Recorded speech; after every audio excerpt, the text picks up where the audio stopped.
मला माहीत आहे का, कबड्डी हा खेळ फक्त भारतात नाही तर संपूर्ण जगभरात प्रसिद्ध होत आहे। कबड्डीचा उगम प्राचीन भारतात तमिळनाडूत मानला जातो। पूर्वी हा खेळ शौर्य, एकाग्रता दाखवण्यासाठी खेळला जायचा।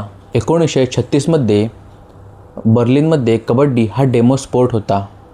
मात्र 1938 मध्ये भारतीय क्रीडा स्पर्धेमध्ये कबड्डी समाविष्ट झाला। प्रो कबड्डीमुळे कबड्डी हा ग्लोबल स्टार बनलाय।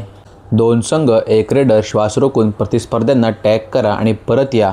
टॅग केले तर आपल्याला गुण मिळतो आणि जर पकडलं गेलो तर प्रतिस्पर्धी संघाला डिफेन्स गुण मिळतो। सगळे प्लेयर्स ऑल आउट झाले तर मिळतो तो ऑल आउटचा बोनस।